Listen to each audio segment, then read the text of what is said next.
दोस्तों, आज मैं आपको एक ऐसी कहानी से रूबरू कराने वाली हूँ जिसका सच आपने कई बार देखा होगा, लेकिन कभी भी आपने उसे महसूस नहीं किया। आप लोगों ने उसे नजरअंदाज किया है।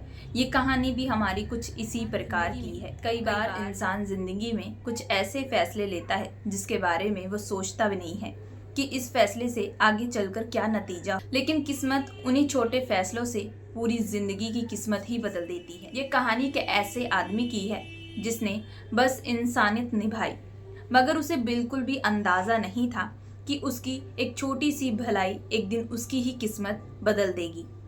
इस कहानी में दर्द भी है दोस्तों, और अपनापन भी है, और एक ऐसा सच भी है जो शायद आपकी आंखें नम कर दे। इसलिए आपको ये कहानी एंड तक जरूर सुननी चाहिए कि इसका अंत सिर्फ दिल को नहीं छुएगा बल्कि आपको सोचने पर भी मजबूर कर देगा।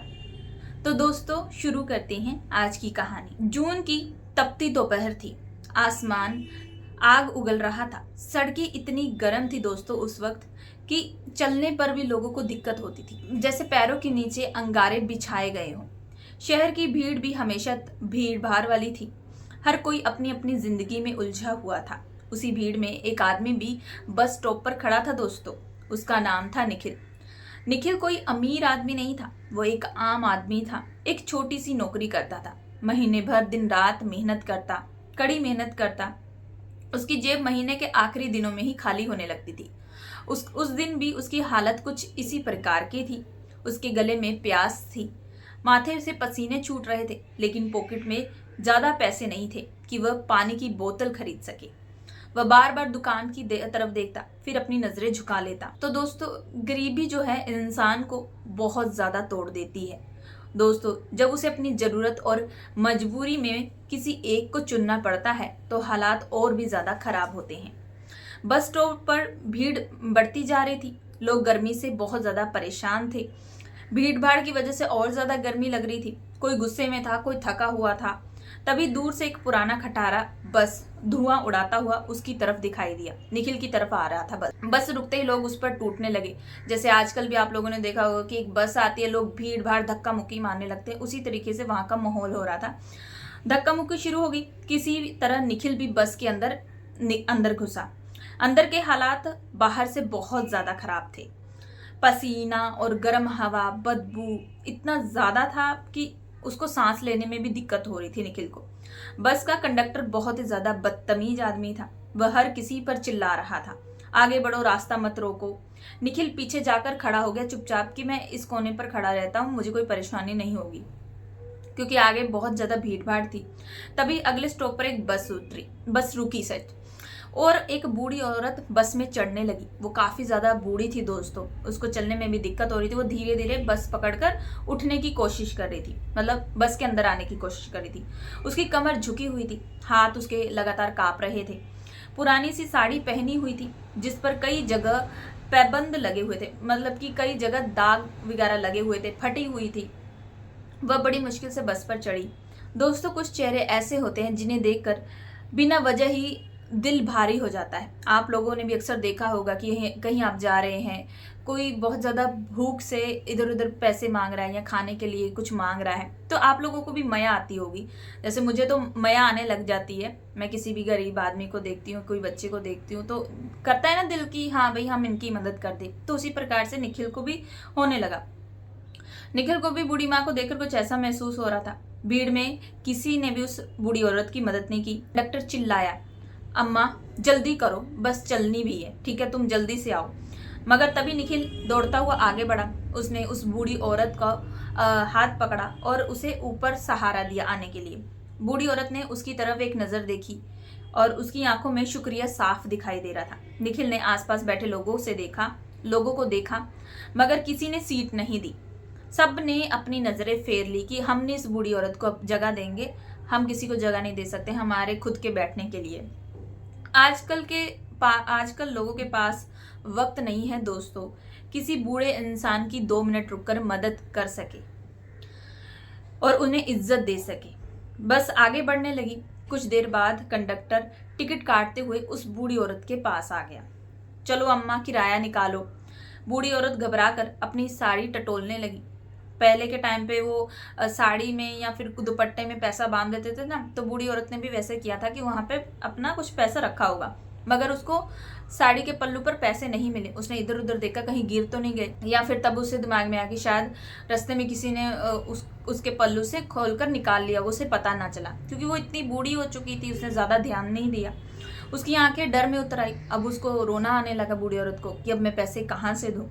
उसने कहा कि बेटा शायद मेरे पैसे ना गिर गए हैं। ये बात सुनते ही कंडक्टर जो था वो चिल्लाने लगा। वो कहने लगा कि ऐसे लोग बस में बहुत चढ़ते हैं जो बोलते हैं हमारा बटुआ किसने चुरा लिया, हमारे पैसे गिर गए। वो कहने लगा कि अम्मा पैसे दो, नहीं तो अभी तुम्हें रास्ते पे उतार दूंगा। ठीक है, बस में कुछ लोग भी मुस्कुराने लगे। ऐसी बातें सुनकर बस में जो लोग थे वो मुस्कुराने लगे अम्मा पे। बूढ़ी औरत की आंखों में आंसू आने लगे ये देखकर। तभी निखिल फिर अपनी जेब में से कुछ पैसे निकाल कर बोला, इनका किराया मैं दे देता हूँ। कई बार दोस्तों इंसान की असली पहचान उसके कपड़ों या पैसों से नहीं होती, बल्कि उसके दिल से देखी जाती है और दिल से होती है। उसी तरीके से निखिल भी था।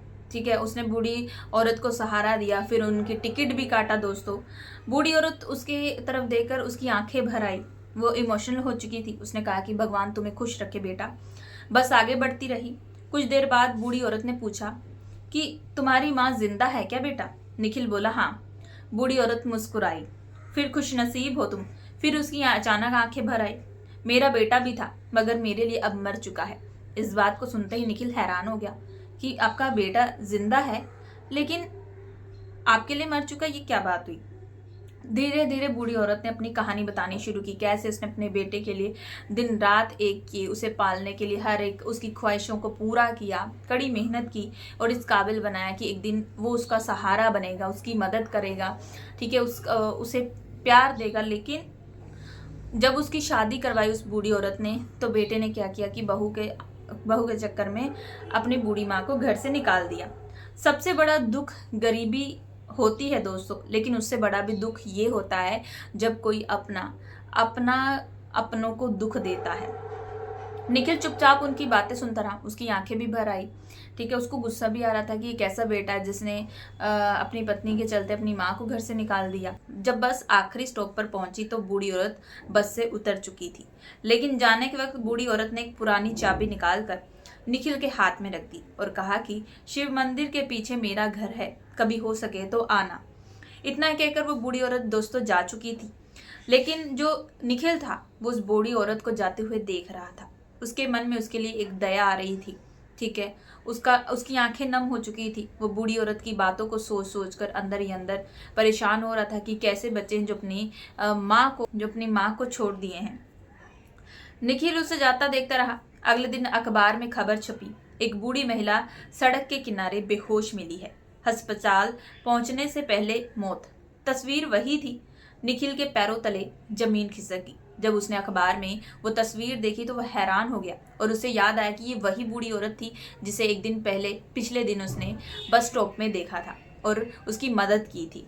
उसे वही बात उसे याद आने लगी कि बूढ़ी औरत ने कहा था कि मेरे घर आना, चाबी भी दी थी। वो फटाफट वो पुराने मंदिर के शिव मंदिर के पीछे पहुंचा। उस शाम वहां पर पहुंच तो गया था। वो छोटा सा टूटा हुआ घर था, चारों तरफ सन्नाटा था।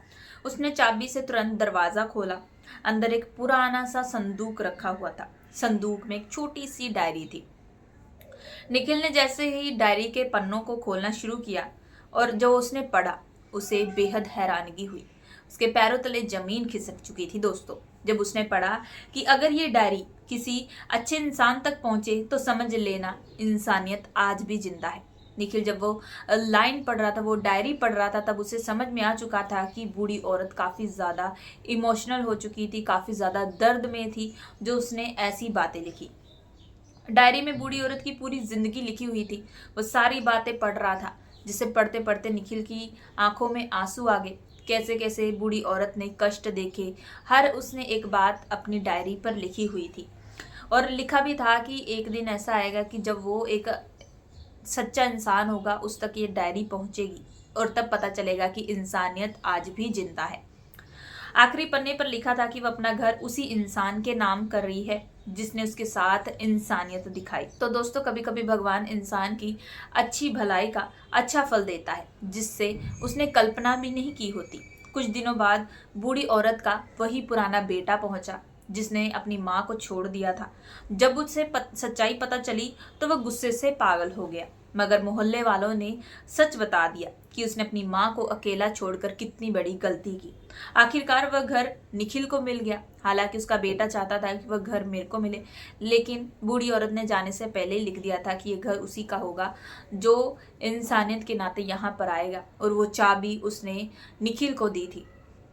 निखिल ने वह घर खुद के लिए नहीं रखा। उसने भी क्या किया, उसने बेसहारा जो बूढ़े लोग होते हैं, जो माता पिता होते हैं जिनके बच्चों ने आश्रम में छोड़ देते हैं, उनके लिए एक छोटा सा आश्रम बनवाया। उसमें अपने कुछ पैसे भी इन्वेस्ट किए उसने, दिन रात मेहनत करके, और उन बूढ़े माँ बाप की मदद की जिन्हें उनके बच्चे बेसहारा छोड़ देते। दोस्तों, माँ बाप कभी भी बोझ नहीं होते, बोझ तो इंसान की सोच बन गई है। आजकल आपने भी देखा होगा कि बहुत जगह बहुत लोग ऐसा करते हैं कि अपने बूढ़े माँ बाप को छोड़ देते हैं। जिस वक्त उन्हें सहारा चाहिए होता है उस वक्त उन्हें अकेला छोड़ देते हैं। माँ बाप अपनी ज़िंदगी में बच्चों के लिए पूरी जान लगा देते हैं, लेकिन वही बच्चे क्या करते हैं, आखिरकार जब उनका बुढ़ापा आता है तब उन्हें बेसहारा कर देते हैं। अगर आपके माँ बाप आपके साथ हैं तो उनकी कदर जरूर कीजिएगा दोस्तों, क्योंकि जिस दिन उनकी दुआएं साथ छोड़ देती हैं उस दिन जिंदगी की असली गरीबी शुरू होती है। तो ये थी आज की एक छोटी सी इमोशनल भरी कहानी। उम्मीद करते हैं ये कहानी आपको पसंद आई होगी। अगर अभी तक आपने चैनल को सब्सक्राइब नहीं किया है तो प्लीज़ दोस्तों चैनल को जाके सब्सक्राइब जरूर करिएगा। और हाँ दोस्तों, अगर आप किसी और टॉपिक पे कहानी सुनना चाहते हैं उसके लिए हमें कमेंट जरूर करिएगा।